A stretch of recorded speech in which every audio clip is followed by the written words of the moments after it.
Who can know God's counsel? Or who can conceive what the Lord intends?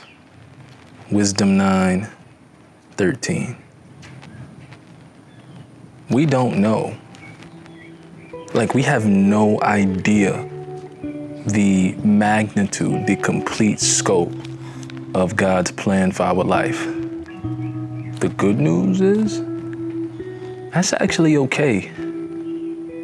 I like to think of it all the time. Imagine if I knew what God's plan for my life would be. How boring would my days be? I'd just be waiting until the thing that God said would happen happens. One of the most beautiful parts of our life is that we don't know what the day holds.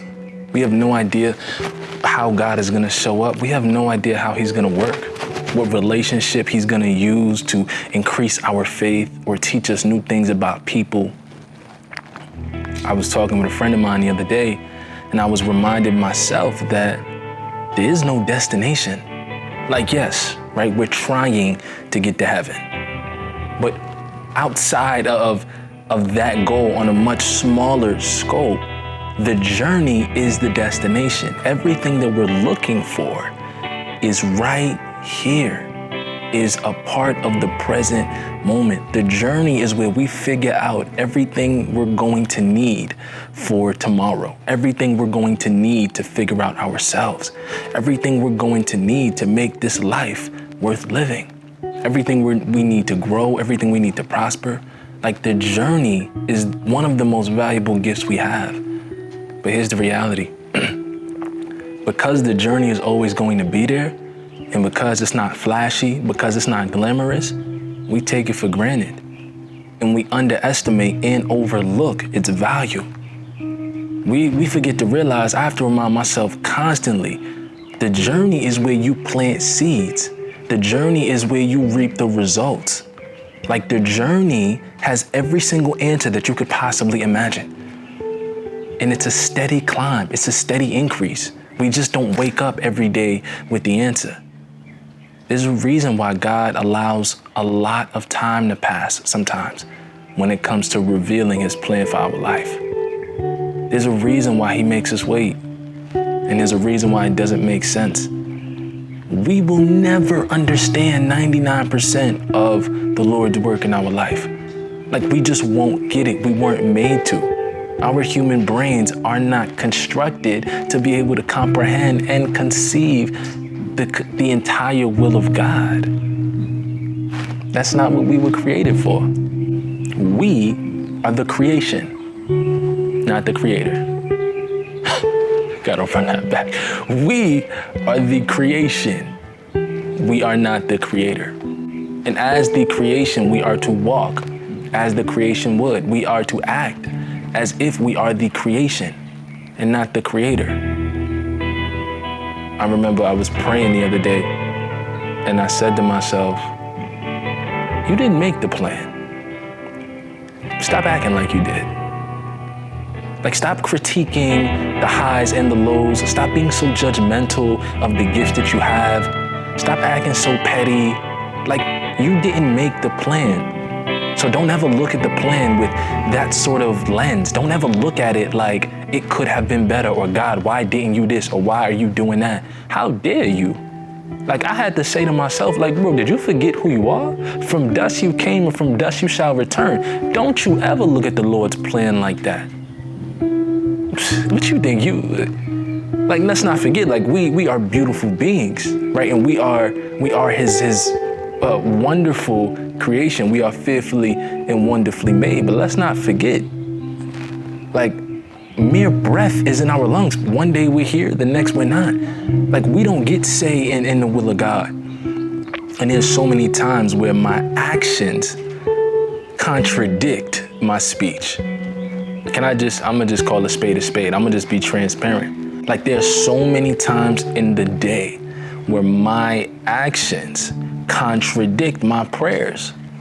Like, I'll say to God, all right, Lord, show me what's next. Lord, I surrender. Like, Father, I'm down for whatever you want to do, wherever you want to take me, however you want to use me, you got it. I'm down, I'm locked and loaded, let's go. And then I'll leave that prayer session and go make my own decisions. I'll leave that prayer session and then go do something completely different from what the Lord revealed to me in prayer. Or I'll get my answer from the Lord and I'll be like, nah, I ain't doing that. Nah, I'm good. Like, nah, you got that, God. Maybe some other time.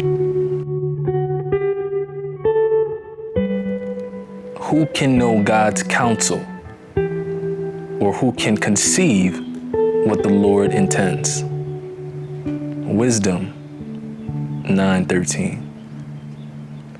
Follow the path. We are all searching for the next step. We are all searching for the it. Like, what is it? I don't know if it's happiness. I don't know if it's love. But every single day, subconsciously or consciously, we're all searching for something that's going to make this day feel like it was worth living. Something that's going to add value or make us feel valuable in this lifetime. What I've realized is that, and this took me such a long, I'm still grasping this. It was almost as if God was telling me, there's a path that I laid out for you. The path is not going anywhere. It will always be there. Find/follow the path. And then it's like, God, what if I can't see the path? Like, God, what if I don't know where you want me to go? God, what if this happens? What if? And it's like the Lord was saying to me, slow down. The reason why you can't follow the path, the reason why you can't see the path is because you're not still. You're not focused. Slow down a minute. It's like we misplaced something in our rooms, right? Or in our cars or offices, and it's right in front of our face. But the reason why we can't see it, or the reason why we don't notice that it's right in front of our face, is because we're looking everywhere at one time. We go into this search of a frenzy, and we're looking over here, and we're searching through the bag, and we're looking through the seats, and we're shuffling everywhere, and it's right in front of our face. We got to make sure that we are in tune with God. There's a pace that He sets for our life, and that pace is synonymous with the path, right? That pace is where we figure out who we are, where we take best. That pace is synonymous with the journey, right? There's a path that God has for us, and there's a pace, right? A speed that He allows us to move on that path. The key to finding fulfillment, the key to finding out more about this creation, about His creation, about Him, is making sure that, number one, we stay on the path that He has set for us. Making sure that it is His path that we are on and not our own. And then the second thing is making sure that we are on that path with a steady pace. We're going to miss everything the Lord has gifted to us if we are running 110 miles per hour on that path. So we could be on the right path, but we going so fast that it's like, yo, you're trying to get somewhere. The path is where you need to be. The path is where you meet Jesus. It's where you become a disciple. It's where you find your way to sainthood. It's the path that we need. Fall in love with your share, and everything else will be taken care of. Seek the kingdom, and all else will be added unto you.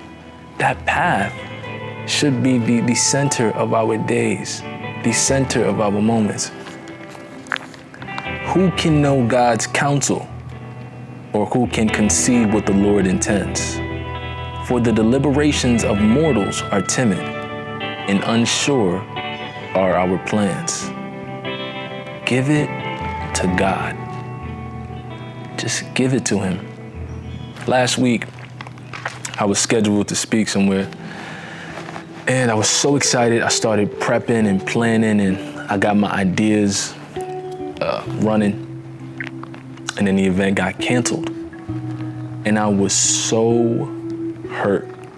I mean, granted, like, I love what I do, but the reason why I was so hurt was because I was like, man, God, like, how could you let this happen? Like, you know I love doing this. You know I was so excited about it, and now it just, like, I haven't done this form of ministry in a minute. It's been a long summer. How could you let this happen, man?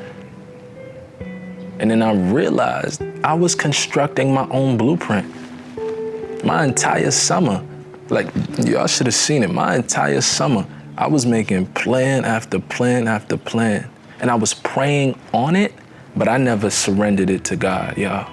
Like I made the plan and was like, all right, this is what we doing. I would pray, get some scripture. Okay, God, this look good.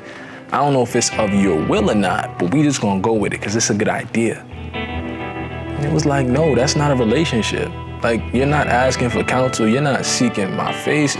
You're doing what you want to do and then signing my name on the receipt. Like, how that work? How I'm going to create my own blueprint.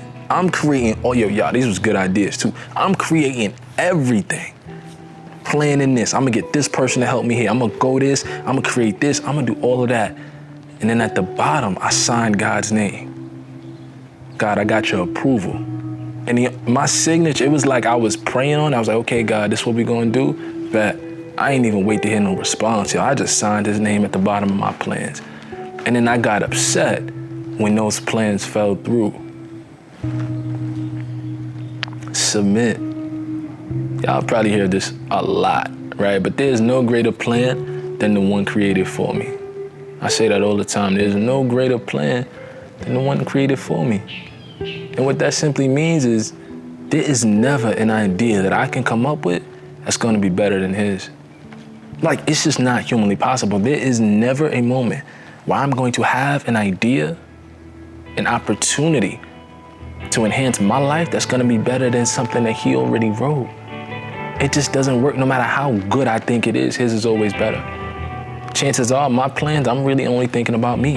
Like, yo, I'm real selfish when I get to planning, y'all. I don't really take into account other people's situations and what they doing. But God, oh, he's looking out for everybody.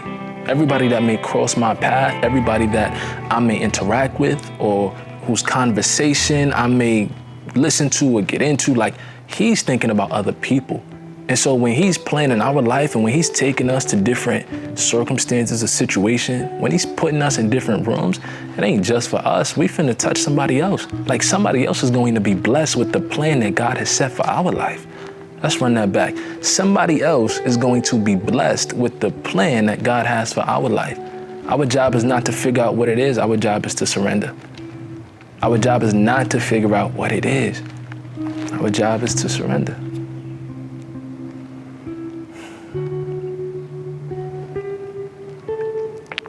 Who can know God's counsel, or who can conceive what the Lord intends? For the deliberations of mortals are timid, and unsure are our plans. Wisdom 9:13.